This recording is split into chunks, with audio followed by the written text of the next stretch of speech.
What's up, beautiful people? Welcome back to my channel. I'm so happy to have you back. If you're new here, my name is Amma Cheng. I cover travel, lifestyle, and business. So be sure to subscribe and hit the bell button down below in order to join our beautiful YouTube family. So today's topic is something that's really dear to my heart, and we're going to be talking about tips on how to save money. Before I dive into the tips, I just like to mention that these tips are so broad. I think they cater to all types of people and different types of goals. There's the famous saying that goes like, if you can manage your money at 1,000, you can manage your money at 1 million.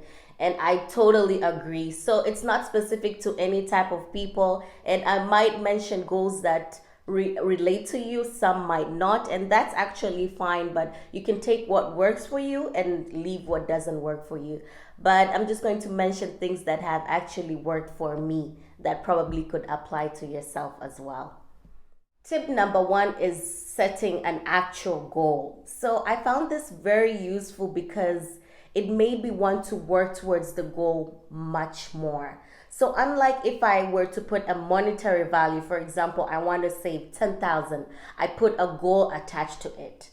Example, I want to save 10,000 to buy a car, or I want to save 10,000 to go on a holiday, or I want to save 5,000 for a bag. So that makes the goal actually more attractive, and because I know that at the end of the day that I'm looking forward towards a certain like satisfaction or certain pleasure or something that will make me more happier, it makes saving for me actually much better and much less painful, to be honest. So it can be small goals, it can be long-term goals, whatever it is. So once you have that set, and some people go the extra mile, they have vision boards, they have something that's put that they can see their goals right in front of them easily, so that constantly is a daily reminder of what they're working towards. For me, this has enabled me to save, and I saw this actually work well for me last year. I put some certain goals that some I was able to achieve and some I wasn't able to meet, but I could see that I had worked towards it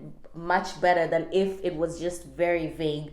So setting a goal actually defines the money that you're trying to save, and it's less painful in when you're trying to save it. Second tip is to track your expenses. You would really be surprised of how your money is being spent when you actually are looking into it. Track your expenses and see actually where your money is going. And that way you'd know, oh my God, I'm actually spending this amount of food eating out when I could just cook. Oh my God, I'm actually spending this amount on hair or clothes or whatever it is. But tracking your expenses is so important. When I started doing this in the beginning, I was so surprised in the amount of small things that you think are just so little, like the little expenses that you think don't matter, how they amount to something significant that you could actually save for a certain goal is absolutely crazy. So tracking your expenses is so important because it makes you aware of actually where your money is going. If you have a bank account, you can take your bank statement and actually look into it. If you don't, it's fine. You can just track on what you usually spend your money on. So in this way, you know what is very important, what is not really important, and it will help you actually cut down on your spending. Third thing, now that you've tracked your expenses, set your budget and make it a very realistic budget. To be honest, I've been a victim of setting like unrealistic budgets when you're like, I won't eat out at all, which is really not that true and not that realistic. Give yourself certain pleasures, that's why you work hard as well, but at the same time, setting that budget is very important. The fourth thing is to make it disappear. You really can't spend something that you don't have, right? So I'll give you one of the oldest tricks in the book is to have like an automatic transfer. So if you're employed, for example, as soon as your salary enters the account, make sure that it immediately leaves it. So that leaves you no room to actually use your money. And even if you're not employed, maybe your income is not that regular, you can actually put a certain goal that maybe every month I'll have to put away 50,000. So every now and then that you get money, you make sure that it goes towards the amount that you know you'd not have at the end of the day. So this makes it so much easier to save because you don't have it in your hand, so it's harder to spend, or it doesn't exist. It's not your money, it's for your future self, or it's for your future goals, if it makes sense. Another way that has helped me apart from automatic transfers is saving groups, or Vikoba as commonly known if you're from Tanzania. So Vikoba or saving groups have helped me so much into saving more. Even if I'm lazy in saving, through the Vikobas, I'm like obligated to like save, because you have to have like a minimum amount that you have to save through the savings group. If you have a group that is very motivating, even if you save a little, the moment you see other people saving a lot, it will motivate you and be like, shit, I need to get my stuff together, I need to get my shit together. The fifth tip is learn to say no. Hell no to the no, no, no, to the no, no, no. I used to have a problem with this because sometimes I used to be afraid and, okay, what might somebody think? Baby, I'm selfish or something of that sort. But once you think and look at the goals that you're trying to achieve or the money that you're trying to save, trust me, that no will come faster than you think. So where I'm from, contribution is so common. Like, you'd contribute for everything. You'd contribute for a wedding, for somebody had a baby, you'd contribute. Somebody's getting married, there's a bridal shower, you'd contribute. There's so much to contribute for, it's crazy. So at some point, especially when I started tracking down my expenses, oh my, I noticed that a lot of my money was also going on such contributions and things that are really not necessary, to be honest. So I learned to say no.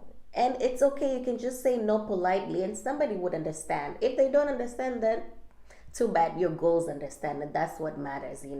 So learn to say no to the things that are really not very necessary. So if it's contributions, if it's things that you buy oftenly, or if it's like things that you don't need, learn to say no, and it works into saving more of your money.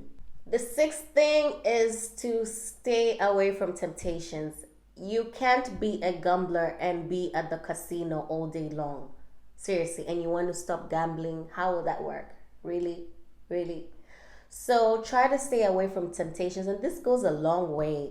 It might be by decluttering your social media accounts that make you want to buy stuff, by unsubscribing in apps or things that make you want to buy anything or spend money. So just stay away from temptations that are not necessary, even those apps that make you want to buy things all the time. If you can't control yourself, try to stay away from them.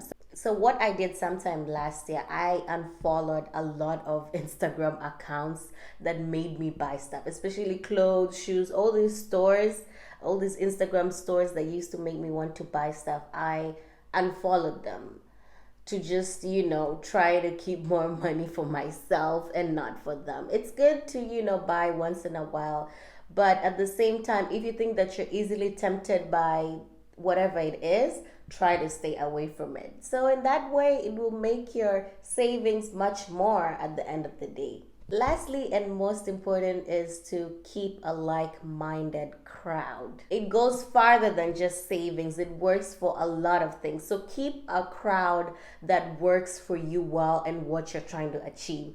So it doesn't mean that you should stay away from your old friends or something of that sort. No, that's not the meaning, but keep around, or at least convey your goals so that your friends know that what you're trying to achieve. So for example, you're going out. Instead of footing a bill, you guys can split bills. That way you're saving your money and cutting your expenses as well. Or something I've also mentioned, because I love traveling, go in a group. So that way you're saving costs as well in terms of what you could have spent alone instead of a group. So keep like-minded people that will help you achieve your saving goal and achieve all other goals that you'd want to. So this cuts across in a lot of things as well. So these are the tips that have helped me in saving.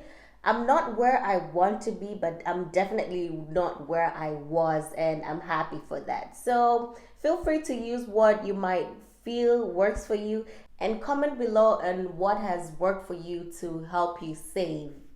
I would really definitely want to know and maybe apply some of them in my life as well. Hope you liked the video. Be sure to tune into the next one, and bye for now. Take care.